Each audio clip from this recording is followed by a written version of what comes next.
ఆమోదం తెలిపింది నగర పంచాయతీ కౌన్సిల్. ఎమ్మెల్యేతో సహా 19 మంది సభ్యులు అనుకూలంగా ఓటు వేశారు. నిర్మాణాన్ని వ్యతిరేకించారు వైసీపీ సభ్యురాలు జ్యోత్స్న. ఆలయ నిర్మాణం తీర్మానం నెగ్గడంతో ఆనందంలో ఉన్నారు గ్రామస్తులు.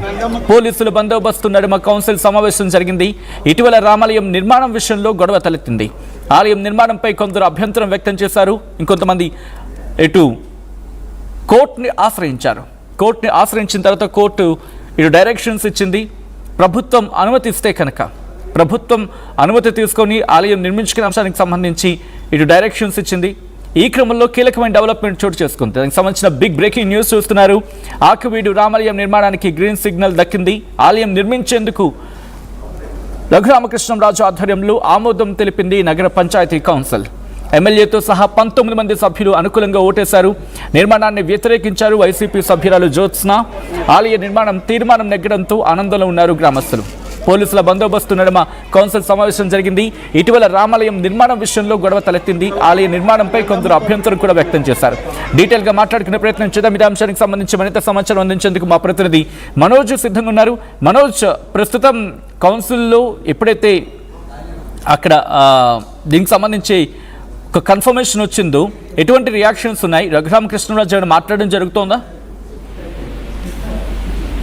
ఆకివీడు రామాలయ నిర్మాణానికి సంబంధించి ఇప్పటికే 2 తెలుగు రాష్ట్రాల్లో సంచలనంగా మారింది. దీనికి సంబంధించి గత కొన్ని రోజుల క్రితమే హైకోర్టు కూడా ఒక తీర్పునిచ్చింది. ప్రభుత్వ అనుమతితోనే అక్కడ రామాలయం నిర్మించాలంటూ కూడా. అయితే ఆ ప్రభుత్వ నిర్మాణంతో పాటు స్థానికంగా ఉన్న మున్సిపాలిటీ లేదా పంచాయతీ తీర్మానం తప్పనిసరి అంటూ కూడా కోర్టు చెప్పిన పరిస్థితి. పంచాయతీ తీర్మానం లేదా మున్సిపాలిటీ అనుమతుల తర్వాత మాత్రమే అక్కడ నిర్మాణాలు చేపట్టాలని హైకోర్టు అయితే స్పష్టంగా తీర్పిచ్చింది. అనంతరం దాదాపు ఒక 10 రోజుల తర్వాత హైకోర్టు తీర్పిచ్చిన 10 రోజుల తర్వాత ప్రస్తుతానికి ఇప్పుడు ఈ రోజు మధ్యాహ్నం పంచాయతీ సమావేశమైంది. దాదాపు 20 మంది సభ్యుల్లో 19 మంది సభ్యులు ఈ రామాలయ నిర్మాణానికి అనుకూలంగా ఓటు వేశారు. ఒక వైసీపీకి సంబంధించిన సభ్యురాలు జ్యోత్స్న మినహా మిగిలినందరూ కూడా ఈ రామాలయ నిర్మాణానికి నిర్మాణం చేపట్టవచ్చు అంటూ పంచాయతీ తీర్మానంలో ఇదంతా కూడా ప్రొసీడింగ్ అంతా కూడా అయిందని చెప్పాలి. ఒక్క సభ్యురాలు మాత్రమే దీన్ని వ్యతిరేకించారు. ప్రస్తుతానికి ఇది మెజార్టీ సభ్యులందరూ కూడా ఈ ఆకివీడు రామాలయ నిర్మాణానికి అనుకూలంగా చెప్పడంతో ప్రస్తుతం దీనికి కాస్త ఈ రామాలయ నిర్మాణానికి కాస్త లైన్ క్లియర్ అయిందని చెప్పొచ్చు. ఎందుకంటే హైకోర్టు ఆదేశాల మేరకు ఒక క్లియరెన్స్ ఇచ్చింది. ఒక హైకోర్టు దాని ప్రకారం ఈ పంచాయతీ తీర్మానం కూడా నెగ్గింది కాబట్టి ప్రస్తుతానికి అయితే ట్రిబ్యునల్ కూడా దీంతో స్పందించారు. త్వరలోనే ఆ గ్రామంలో ఏదైతే ఆకివీడు పెద్దపేటలో రామాలయ నిర్మాణం చేపడతామంటూ కూడా ప్రస్తుతం అయితే చెప్పిన పరిస్థితి ఉన్నాం. దీనికి సంబంధించి అటువైపు ఎవరైతే ఆకివీడికి సంబంధించి పెద్దపేట వాసులు ఎవరైతే ఉన్నారో వారి తరఫున హైకోర్టులో పిటిషన్ వేసిన జాడా శ్రవణ్ కుమార్ కూడా దీనిపై ఎటువంటి స్పందన ఇస్తారనేది వేచి చూడాల్సిన అవసరం ఉంది. ప్రస్తుతానికి అయితే సుప్రీంకోర్టు హైకోర్టు చెప్పిన దాని ప్రకారం హైకోర్టు ఒక్కటే చెప్పింది, ప్రభుత్వ ఆదేశాలను అనుసరించి మాత్రమే అక్కడ నిర్మాణాలు చేపట్టాలండి. కాబట్టి అక్కడ తీర్మానం అనేది పర్టికులర్ గా ఉండాలన్నారు. అయితే ఈ హైకోర్టు చెప్పిన తీర్పు ప్రకారం ప్రస్తుతం అయితే అక్కడ ప్రొసీడింగ్ అంతా మొత్తం పూర్తయింది. కాబట్టి తదుపరి హైకోర్టు ఏం చెప్తుంది, అసలు దీనిపై అటు అవతల వైపు అంటే ఆకివీడు పెద్దపేటకి సంబంధించిన పిటిషన్ వేసిన వారి జాడా శ్రవణ్ కుమార్ నేతృత్వంలో వాళ్ళు ఏం చేయబోతున్నారు అనేది మాత్రం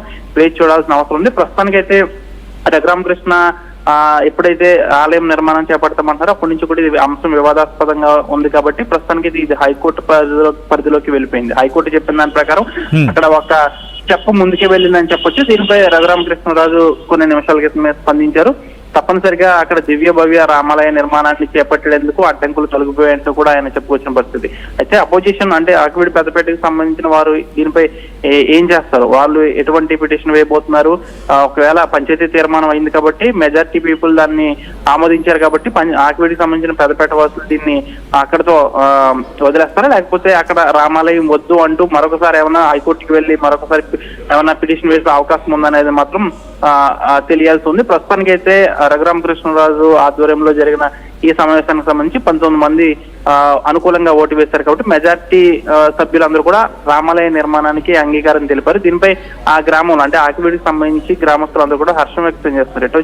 ఇటు పెద్దపేటకి సంబంధించిన ఎవరైతే వ్యతిరేకిస్తున్నారో పెద్దపేట వాసులు మాత్రం ప్రస్తుతం దీనిపై కాస్త గురుగానే ఉన్నారని చెప్పాలి. వేచి చూడాల్సిన అవసరం ఉంది. ఎందుకంటే పెద్దపేట వాసులకు సంబంధించి అక్కడ రామాలయం తప్పనిసరిగా వద్దు అంటున్నారు కాబట్టి వాళ్ళు ఏం చేయబోతున్నారు, వాళ్ళ నెక్స్ట్ స్టెప్ ఏంటి, జాడా శ్రవణ్ కుమార్ నేతృత్వంలో వాళ్ళు ఏం చేయబోతున్నారు అంటూ ఇదే పాయింట్ రైజ్ అవుతుంది మనోజ్. ఇదే పాయింట్ వచ్చే ప్రయత్నం చేస్తున్నాను. అంటే ఇటు ఉన్నత న్యాయస్థానాన్ని ఆశ్రయించే పనిలో ఉన్నారా, లేకపోతే లేదు ఆల్రెడీ హైకోర్టుకి డైరెక్షన్స్ ఇచ్చింది కాబట్టి డైరెక్షన్స్ తగినట్టుగా అడుగులు పడ్డాయి కాబట్టి యాక్సెప్టెన్సీతో ముందుకు వెళ్ళే ప్రయత్నం జరుగుతోందా? తప్పనిసరిగా వీరు ఎవరైతే ఆకివీడు పెద్దపేటకి సంబంధించి గతంలో మొన్న అక్కడ రామాలయం నిర్మాణం చేపట్టవద్దని పిటిషన్ ఎవరైతే వేశారో జాడా శ్రవణ్ కుమార్ నేతృత్వంలో వీరందరూ కూడా మరొకసారి హైకోర్టును ఆశ్రయించే అవకాశం ఉంది. ఎందుకంటే వాళ్ళకు కూడా హక్కు ఉంది కాబట్టి మరొకసారి అక్కడ నిర్మాణాలు చేపట్టదంటూ వాళ్ళు ఎటువంటి ఆధారాలు ఈ రోజు హైకోర్టుకి తీసుకువెళ్తారు, అంటే హైకోర్టుకి వాళ్ళు ఎటువంటి ఆధారాలతో మరొకసారి హైకోర్టుకి వెళ్ళబోతున్నారు అనేది మాత్రం వేచి చూడాల్సిన అవసరం ఉంది. ఎందుకంటే అటువైపున ఆకివీడు పెద్దపేట వాసులకు సంబంధించి హైకోర్టు ఎవరైతే అడ్వకేట్ ఉన్నారో జాడా శ్రవణ్ కుమార్ కూడా ఎటువంటి వాటితో హైకోర్టుకి వెళ్ళబోతున్నారు అనేది వేచి చూడాల్సిన అవసరం ఉంది. ప్రస్తుతానికైతే రఘురామకృష్ణరాజు వైపు మాత్రం ఆ పంచాయతీ తీర్మానం అయితే గెలిచింది, రామాలయ నిర్మాణానికి అడ్డంకులు తొలగిపోయాయంటూ రఘురామకృష్ణరాజు వర్గం అయితే చెప్పుకొస్తున్న పరిస్థితి. అయితే ఇటు ఆకివీడు పెద్దపేట వాసులకు సంబంధించి వాళ్ళు కూడా లీగల్ గా పోరాటం చేస్తున్నారు కాబట్టి వాళ్ళైతే అక్కడ ఈ పంచాయతీ తీర్మానం అనంతరం ప్రస్తుతం అయితే వారు తగ్గే ప్రసక్తి అయితే ఉండదు.